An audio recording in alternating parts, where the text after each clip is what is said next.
ఏ ఇన్నమ్మా ఇన్నమ్మా ఏ తల్లి కూర్చోమ్మా కాదమ్మా ఏ ఇనమ్మా ఏ పోలీసు అరగండి మీరు అరగండి మీరు కూర్చోండి పోయేటప్పుడు మీతో మాట్లాడతాను అందరి పనులైనాక మీ పని కూడా చేస్తాం అంతేగాని మీరంతా అడిగేది గొడవ పెట్టుకుంటే వచ్చే పరిస్థితి ఉంటుంది తల్లి గొడవ కాకుండా సామరస్యంగా పరిష్కారం చేసుకుందాం అందరిలో కూడా ఆలోచన రావాలి ఈరోజు నేను ఇక్కడికి కొత్త బురుజు గ్రామానికి వచ్చినప్పుడు నాకు అఖండ స్వాగతం పలికిన సోదరిమణులందరికీ నా నమస్కారాలు అభినందనలు శుభాభినందనలు అదే సమయంలో స్థానిక శాసనసభ్యులు కోట్ల సూర్యప్రకాష్ రెడ్డి గారు వేదిక పైనున్న పెద్దలందరికీ అధికారులందరికీ ఈరోజు ఈ గ్రామ సభకు వచ్చిన గ్రామస్తులందరికీ నమస్కారాలు ఇప్పుడే ప్రొసీజర్ అంతా మీరు చూశారు ఎలాబరేట్గా ఇప్పటికి అంచెలంచెలుగా ఏం చేయాలనో చేసుకుంటూ మీ పట్టాదారు పాసు పుస్తకాలు ఇచ్చాం ఇంత ప్రయాస ఎందుకు వచ్చిందని మీరందరూ ఆలోచించుకోవాలి ఎన్నికలప్పుడు నేను ఒక మాట చెప్పాను మీ ఆస్తులు మీ భూముల్ని కాపాడుతానని ఇప్పుడే మీరు చూశారు ఒక వ్యక్తి ఆస్తి ఆ రోజు మంత్రిగా ఉన్న వ్యక్తి ఆయన అనుమాయులకు రాసిచ్చేశాడంటే వీళ్ళు ఎంత దుర్మార్గంగా ప్రవర్తించారో ఇది ఒక ఉదాహరణ మాత్రం ఇలాంటి ఆరోపణలు ఒకటి రెండు కాదు చాలా వచ్చాయి అనేక కారణాల వల్లగా మీరు ఒకసారి చూస్తే 3,40,00,000 ఎకరాలుంటే ఇందులో 1,95,000 ఎకరాలు 22A కింద పెట్టేశారు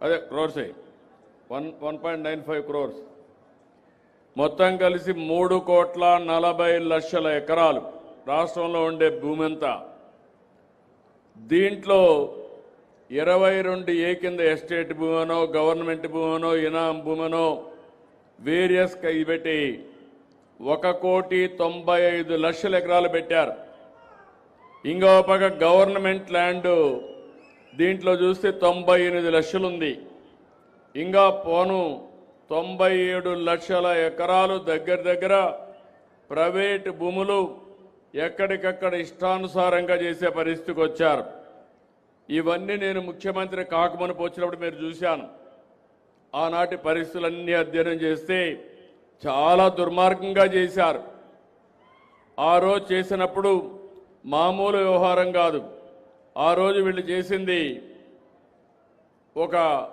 ల్యాండ్ టైటిలింగ్ యాక్ట్ అని తీసుకొచ్చారు ల్యాండ్ టైటిలింగ్ యాక్ట్ తీసుకొచ్చి అందులో వీళ్ళ సొంత అధికారులు పెట్టుకొని ఎంఆర్ఓ ఉండడు కలెక్టర్ ఉండడు దీనిపైన మీరు అప్పీలు కూడా పోవడానికి వీలు లేదు కడాన మీ భూమి మీ చేతుల్లో లేకపోయినా మీకు లేకపోయినా అడిగే దిక్కు లేకుండా చేస్తే ఇదే జిల్లాలో పాండ్యం నియోజకవర్గంలో నేను చాలా బాధపడి పట్టాదారు పాసు పుస్తకాన్ని కాల్చి ల్యాండ్ టైటిలింగ్ యాక్ట్ రద్దు చేస్తానని ఆ రోజు మీ అందరికీ హామీ ఇచ్చాను ఆ చట్టాన్ని కాల్చాను గవర్నమెంట్ వస్తానే నేను మొట్టమొదటిసారిగా ఆ ల్యాండ్ టైటిలింగ్ యాక్ట్ని రద్దు చేశాను రెండో విషయం మీరు గుర్తుపెట్టుకోవాలి భూమి మీది మీ నాన్న ఇచ్చాడు మీ పూర్వీకులు ఇచ్చారు లేకుంటే కష్టపడి భూమి మీరు కొనుక్కున్నారు ఆ భూమి మీద ఆ పట్టాదారు పాసు పుస్తకాలు వీళ్ళ ఫోటో వేసుకున్నారు అంటే భూమి మీది వీళ్ళ ముఖం మీరు చూడాల నిద్ర లేస్తానే ఇది ఎక్కడ న్యాయమో నాకు అర్థం కాలేదు ఇది ఒక పెద్ద ఫోటోల పిచ్చ ఆ ఫోటోల పిచ్చితో మీ జీవితాలతో ఆడుకునే పరిస్థితికి వచ్చారు మూడో విషయం మామూలు కాదు. మీ భూమి చుట్టుపక్కల సర్వే నెంబర్లు వేయాలంటే మామూలు రాళ్ళు వేయాలి. ఆ రాళ్ళు పైన మంచి గెలాక్సీ గ్రనైట్ తీసుకొచ్చి ఆనాటి పాలకుడు ఫోటో వేసుకున్నారు, బొమ్మ వేశారు. అంటే ఎంత డబ్బులంటే 750 కోట్లు దానికి ఖర్చు పెట్టే పరిస్థితికి వచ్చారు. ఇంకో పక్క మీరు ఒకసారి చూస్తే ఇదే విధంగా రాజకీయ నాయకులు ఇంటర్ఫేర్ అయ్యి మీ భూమి నాకు ఇస్తావా చౌకగా అని అడిగేవాళ్ళు. ఇవ్వకపోతే అది 22A అని పెట్టేశారు కంప్యూటర్లో. అంతవరకు నీ సొంత భూమి ఆ రోజు నుంచి అది గవర్నమెంట్ భూమి అయిపోయింది. అంటే నువ్వు చేసిన తప్పేంటి?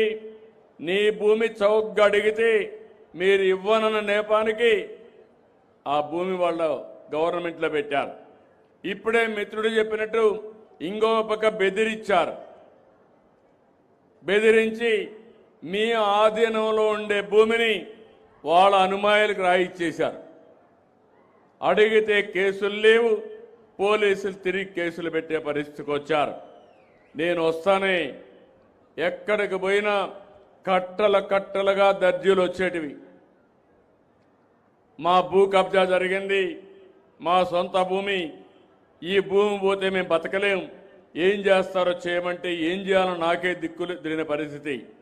నేను 4వ ముఖ్యమంత్రి, నాకు అనుభవం ఉంది. కానీ ఎప్పుడూ ఇలాంటి పరిస్థితి నేను చూడలేదు, నా జీవితంలోనే చూడలేదు. నేను రెవెన్యూ మినిస్టర్గా కూడా 98లో పనిచేశాను.